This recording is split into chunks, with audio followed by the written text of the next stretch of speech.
Commission বালুরঘাটের দক্ষিণ দিনাজপুর জেলা পুলিশের যৌথ উদ্যোগে পথ নিরাপত্তা ও সচেতনতামূলক পথযাত্রা বালুরঘাট শহর পরিক্রমা করছে বেঙ্গল কমিশন ডান্স স্টেজের বালুরঘাট জোনের 21তম বাৎসরিক সমাজ সেবামূলক কর্মসূচির শুভারম্ভ ইতিমধ্যেই হয়েছে। এই পথযাত্রা সচেতনতামূলক দেখানো পথে এখন তার একটা নির্দেশে হাজারটি লাখ লাখ ছেলেদের যে কোনো রকম কাজ করতে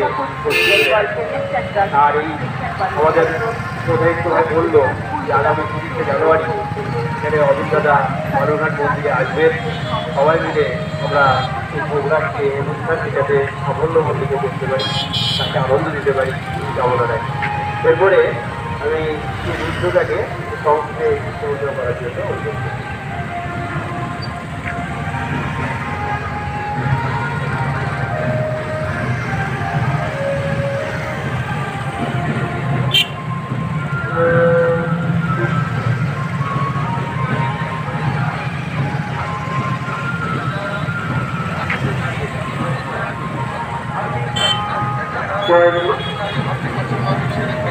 আজকে আমরা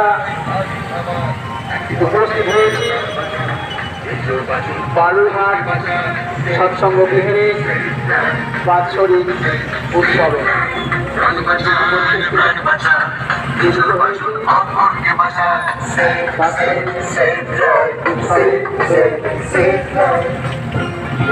আমরা যে ছাত্র যুবক যে কমপ্লেন করছি, এই জুড়ে এই সমাজের ভবিষ্যৎ তৈরি একমাত্র রাস্তা তৈরি করব ছাত্র আর যুবরাই।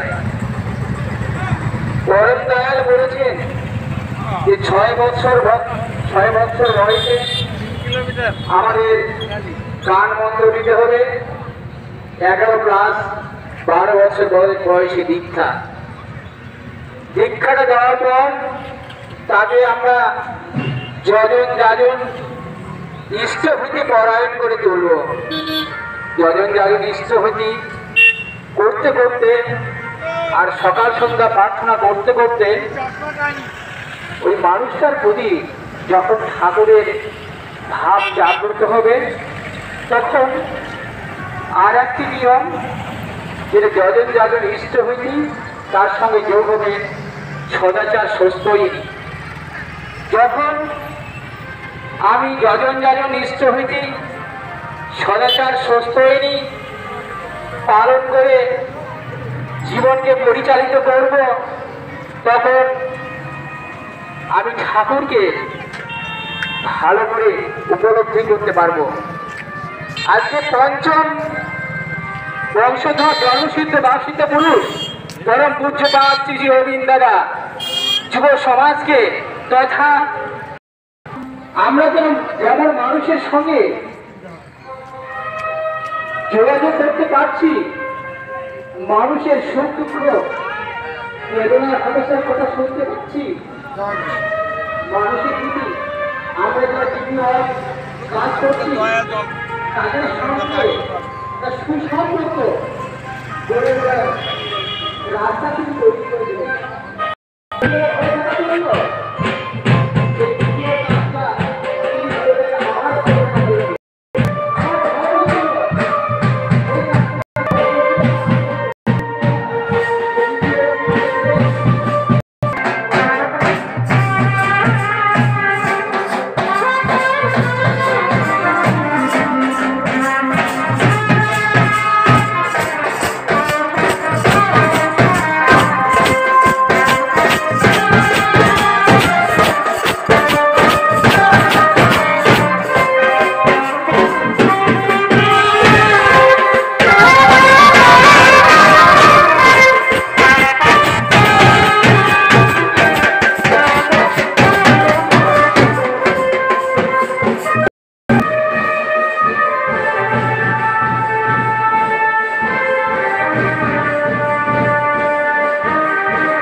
50 থেকে up to 60%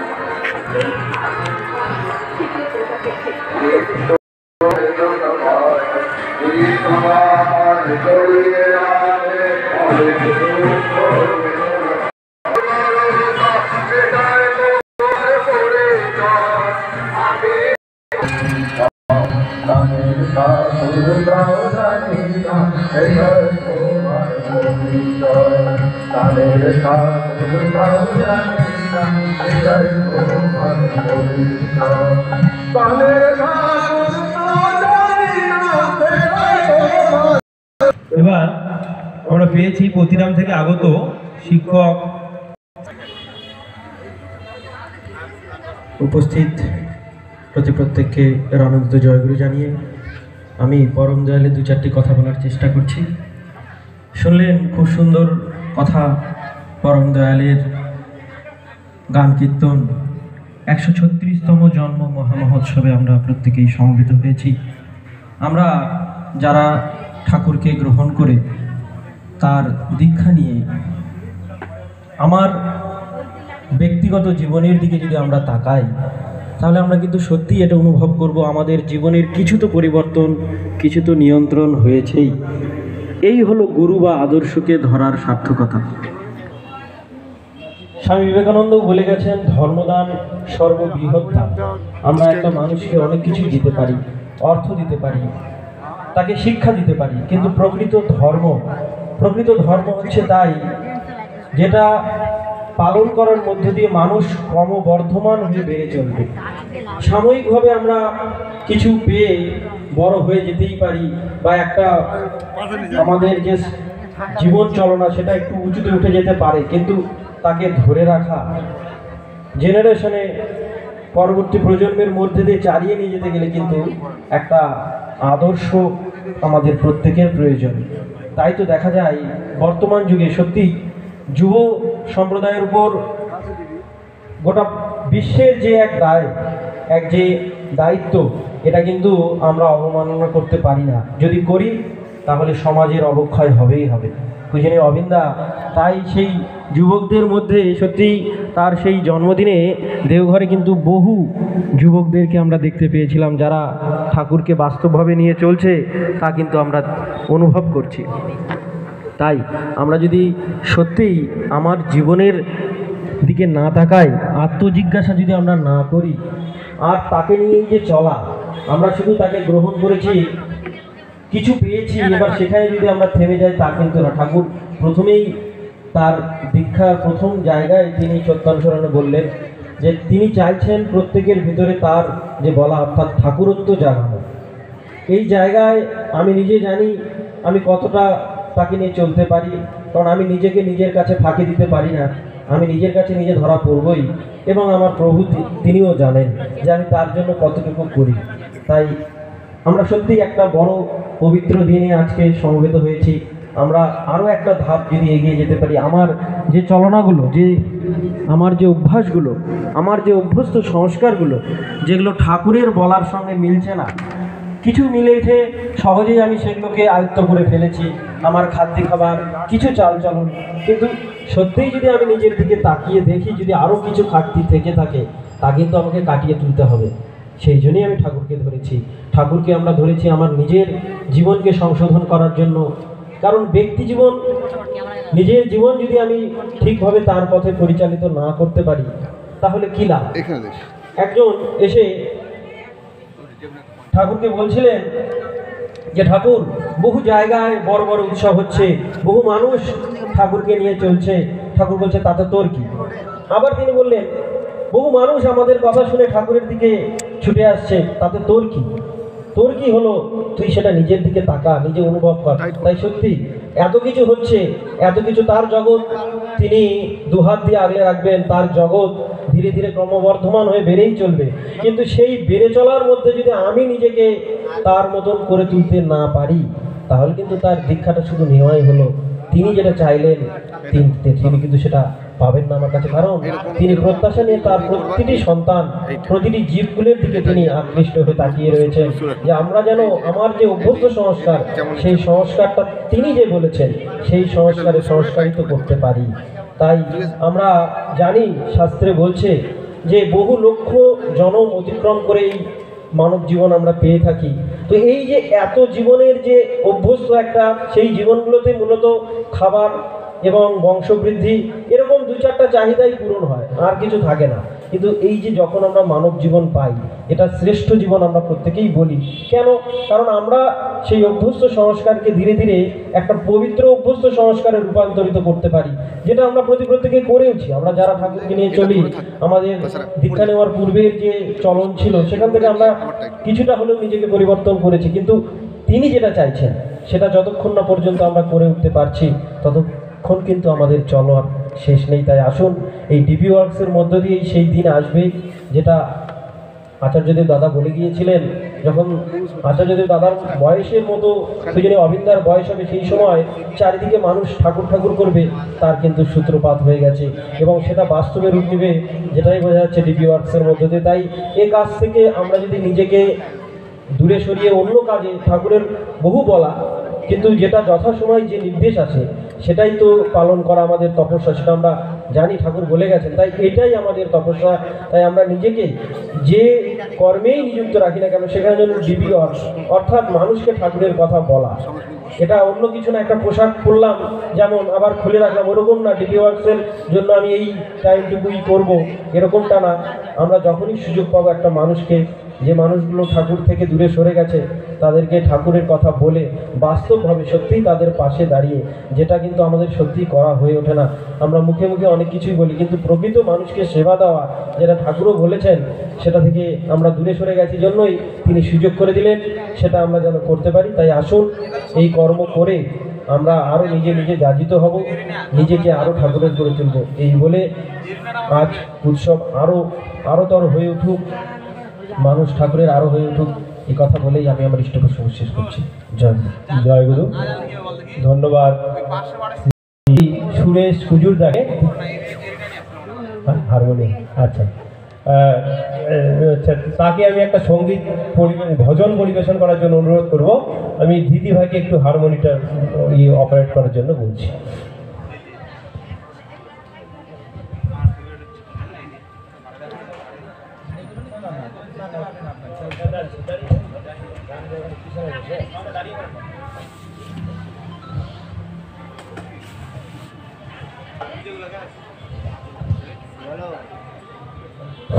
जय गुरु।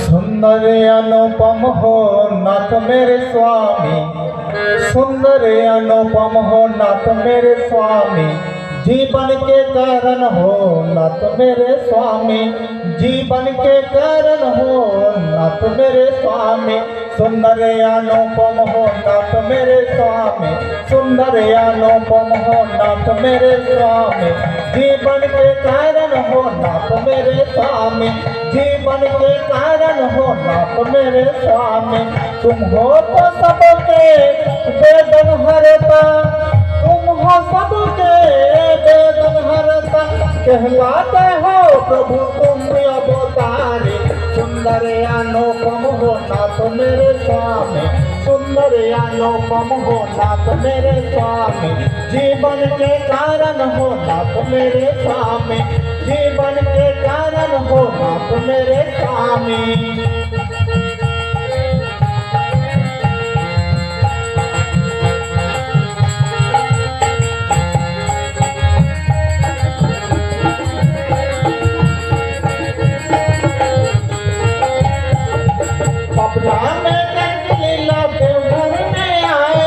विश्वपति को पद प्रेम का बढ़ाए, पटना में गर्भ लीला देवघर में आए, विश्वपति को पद प्रेम का बढ़ाए, नाथों के नाथ तुम्हें बेसहारे, नाथों के नाथ तुम्हें बेसहारे, करते प्रकाश तो तुम ये जग सारे, सुंदर अनुपम हो नाथ मेरे स्वामी, सुंदर अनुपम हो नाथ मेरे स्वामी, जीवन के कारण हो नाथ मेरे स्वामी, जीवन के कारण हो नाथ मेरे स्वामी।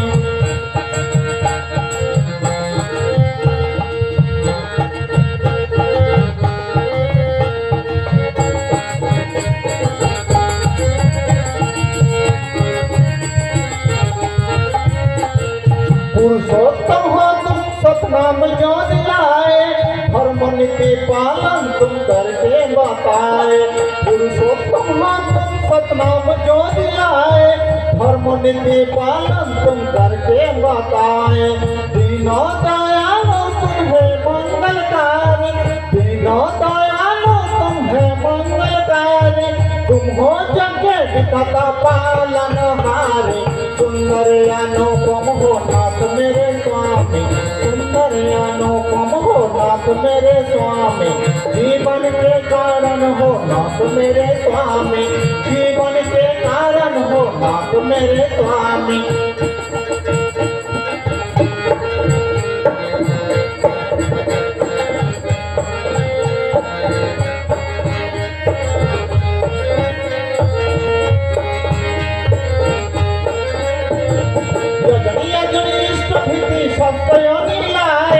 पंचनीति माया को सबको सिखलाए, यजनी यजनी इष्ट भीति सबको लाए, पंचनीति माया को सबको सिखलाए, काल विकट में प्रभु तुम रक्षाकारी, काल विकट में प्रभु तुम रक्षाकारी, तोहरे शरण में आए नर नारी, सुंदर अनुपम हो नाथ मेरे स्वामी, सुंदर अनुपम हो नाथ मेरे स्वामी, जीवन के कारण हो नाथ मेरे स्वामी, जीवन के कारण हो नाथ मेरे स्वामी, तुम हो तो सबके रक्षाता, तुम हो तो सबके वेदन हरता, कहलाते हो प्रभु तुम अवतारी, सुंदर अनुपम हो नाथ मेरे स्वामी, सुंदर अनुपम हो नाथ मेरे स्वामी, जीवन के कारण हो नाथ मेरे स्वामी,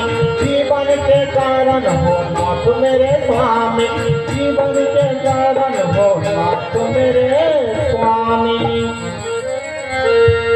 ধন্যবাদ শ্রী সুরেশ মজুমদারকে তার সুন্দর ভজন পরিবেশনার জন্য, এবং তার ভজনে আমাদের সামনের যে ফাঁকা চেয়ারগুলো অনেকটাই ভরে উঠেছে। হ্যাঁ, এরপরে আমি বাউল থেকে আগত আমাদের জেলার ডিপির অ্যাডমিন শ্রী ধীতি নন্দনকে আমি অনুরোধ করছি আলোচনা পৃষ্ঠপোষকতা করার জন্য, ডিপি ওয়ার্ক নিয়ে বলার জন্য।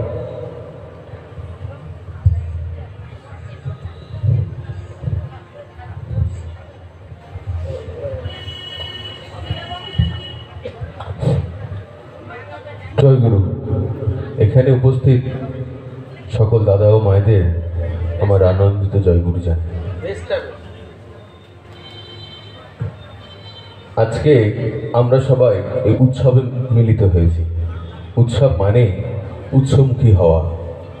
আমরা আমাদের জীবনের যিনি কারণ, যিনি উৎস, আমাদের মতি যেন সেদিকে থাকে, সেই জন্যই আমরা এই উৎসব এগুলো করা।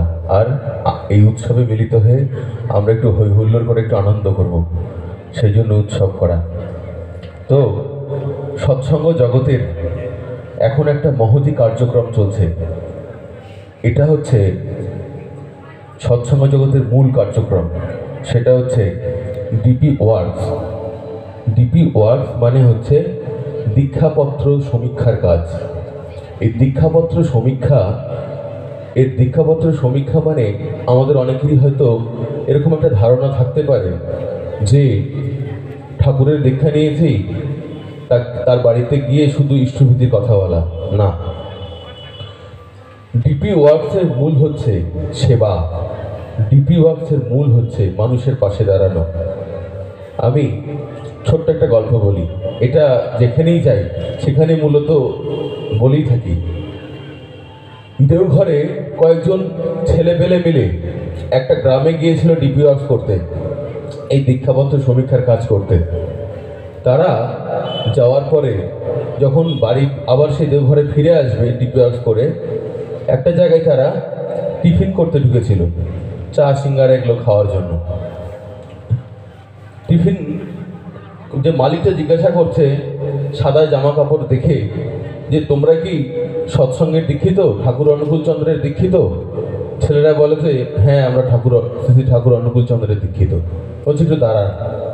এই বলে সে ঘরে গিয়ে সেখান থেকে ঠাকুরের ছবি আর যেদিন দীক্ষা নিয়েছিল সেদিন যে ইষ্টভূতি করেছিল সেই পয়সাটা নিয়ে এসে তাদের মুখের উপর ছুঁড়ে ফেলে। ছুঁড়ে ফেলার পরে ঠাকুরের যে ছবিটা সেটা একটা ড্রেনে গিয়ে পড়ে। তো তারা যে দাদাকে কোনো কিছু না বলেই সেই ছবিটা সুন্দর করে মুছে পরিষ্কার করে গাড়ির মধ্যে রেখে দেয়। তারা একটা সিদ্ধান্ত নিল যে না, আমরা এই দাদার এখানে এসে প্রতিনিয়ত আমরা টিফিন করব। ঠিক 26 দিন পর দাদাটি বলে যে দাদা, আমি যে ছবিটা ছুঁড়ে মেরেছিলাম সেটা কি আমি পেতে পারি? আমি আপনারা যে সকালে ইষ্টভূতি করার কথা বলেন সেটা যদি আমাকে শিখিয়ে দেন আমি তাহলে সেটা করতে পারি। এটা 26 দিনের মধ্যে কি এমন ঘটলো যাতে সেই দাদাটা এরকম হয়ে গেল?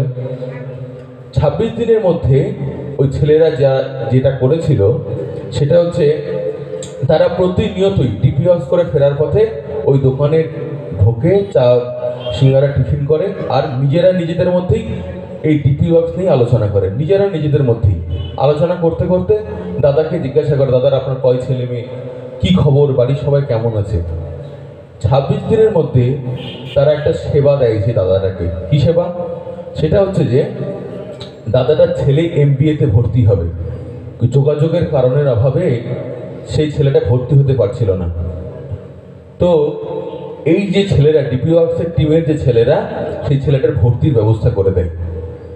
এই যে সেবাটা দিল, এত বড় একটা কাজ, এই সেবাটা দেওয়ার ফলে দাদাটা ভাবলো যে আমি তো তাদেরকে কোনোদিনও কিছু করিনি তাদের জন্য, তারা তো পয়সা দিয়েই খায়, উপরন্তু আমি ঠাকুরকে অপমান করেছি, ছবিটা ছুঁড়ে ফেলেছিলাম, তো আমি এটা ভুল কাজ করেছি। এটা অনুশোচনা জাগে যে এরকম মানুষ, এরকম ছেলে পেলে এখনো থাকতে পারে যে আমি কিছু না করাতেই তারা আমার জন্য এত কিছু করলো। সেই কারণের জন্য, এই সেবাটা দেওয়ার জন্যই সেই মানুষটা আবার ঠাকুরের সঙ্গে যুক্ত হওয়ার ইচ্ছা প্রকাশ করলো। সেই মানুষটা তখন দেওঘরে যায়।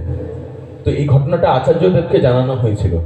জানানোর পরে লোকটি যখন দেওঘরে গেল, আচার্যদেব জিজ্ঞাসা করলেন যে আচ্ছা দাদা, আমার যে ছেলেপেলেরা যে আপনার ওখানে গিয়েছিল, আপনাকে কি কখনো কি ইষ্টভূতির কথা বলেছিল?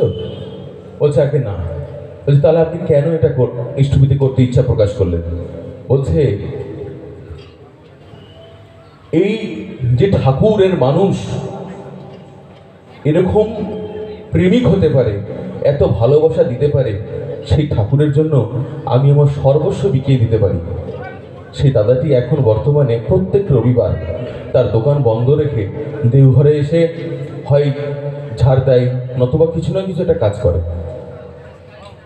আর এই ডিপি ওয়ার্কসের কাজ আমরা যেসব ছেলেরা আছি আমরা খুবই কমই করছি, বেশিরভাগ করছেন মায়েরা। বয়স্ক মায়েরা তো এই ডিপি ওয়ার্কস নিয়ে খুবই এগিয়ে এসেছেন, খুবই তারা প্রাণপণ দিয়ে করছেন।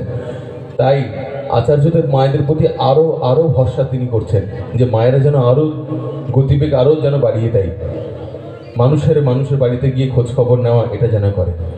ডিপি ওয়ার্কসের যে উদ্দেশ্য, যেটা আচার্যদেব তিনি যিনি চাইছেন, সেটা হচ্ছে আমরা কেউ এখন কোনো মানুষের খোঁজ খবর নেই না, কারো ভালো মন্দ নিয়ে চিন্তা করি না, শুধু আমার ছেলে, আমার বর, আমার বাবা, আমার মা, এরকমটা। আমাদের আমরা নিজের প্রতি নিজে আত্মকেন্দ্রিক হয়ে গেছি, ভালোবাসার বিস্তার ঘটাতে পারছি না, ভালোবাসাটা শুধু নিজের মধ্যেই সীমাবদ্ধ। তাই ভালোবাসার যেখানে বিস্তার হয় সেখানে আরও আনন্দ বেশি পাওয়া যায়। তাই আপনারা সবাই মিলে ভালোবাসার বিস্তার ঘটান। আর একটা ঘটনা বলি, এই যে ডিপি ওয়ার্কস যে করছি, এটার সৃষ্টি ঠাকুর তো তিনি আগে বলেছিলেন, কিন্তু আমরা এভাবে দেখিনি। আমাদেরকে দেখালেন তিনি হচ্ছেন পরম পূজ্যপাদ শ্রী শ্রী অবিন দাদা। তো অবিন দাদা এখানে 30 তারিখে আসবেন, 30শে জানুয়ারি। তিনি কে আরও দেখার জন্য আপনারা সবাই ছুটে আসবেন। তো অবিন দাদার একটা ঘটনা বলি। এই যে মুর্শিদাবাদ এসেছিলেন তিনি এই কিছুদিন আগে, তো একটা মা বলেছেন যে আগে আমার সোনার চেনটা হারিয়ে গেছে।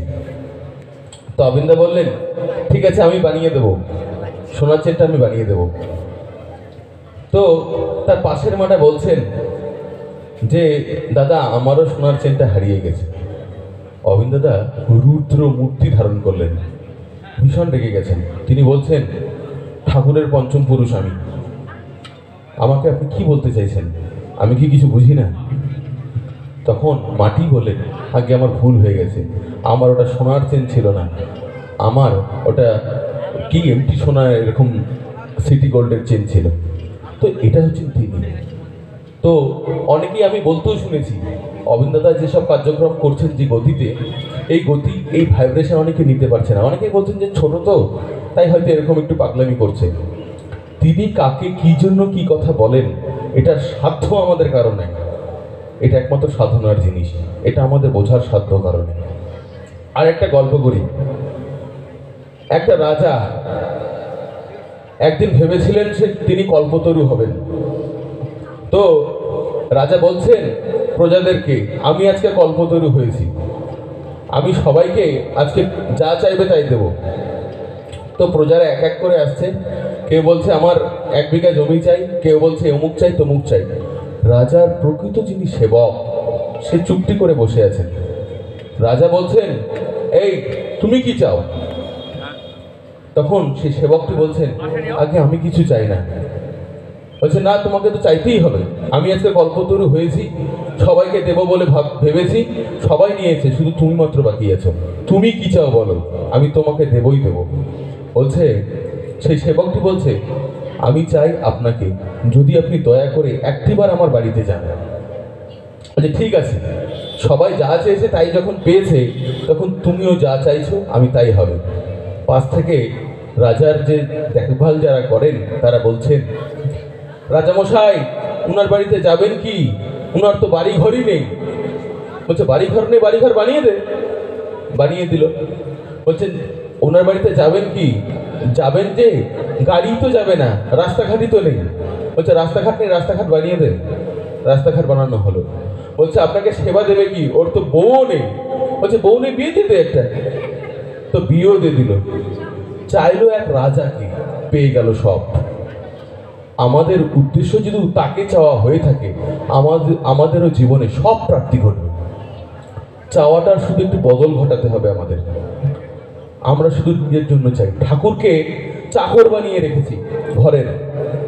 ঠাকুর আমার মেয়েটার যেন বিয়ে হয়, ঠাকুর আমার ছেলেটার যেন চাকরি হয়। জীবনকে এইভাবে ভেবে কিচ্ছু পূরণ হয় না। আমার যদি যে জীবনের উৎস যিনি, তাকে নিয়ে যদি আমি ভাবি, তার জন্য যদি আমি করি, তাহলে জীবনের সব পাওয়া এই রাজার এই গল্পটার মতো করে এরকম করে হতে পারে। আর একটা কথা বলি, করোনা পেরিয়ে গেছে, আবার হয়তো করোনা আসতেও পারে। ব্যাঙ্গালোরে অলরেডি করোনা ধরা পড়েওছে। তাই অবিন্দা যে অনলাইনে ইষ্টভীতির এই যেটা চালু যে করেছেন, এটা প্রত্যেককে শিখিয়ে দিন যতটা তাড়াতাড়ি সম্ভব। অনলাইন ইষ্টভীতি তারা যেন নিজেরাই জমা করতে পারে। এতে হবে কি, যদি কখনো আবার এরকম মহামারী এসে আমাদেরকে ঘর বন্দি করে দেয়, তাহলে এই যে ঠাকুরের যে অর্ঘ্য, এই যে ভোগের যে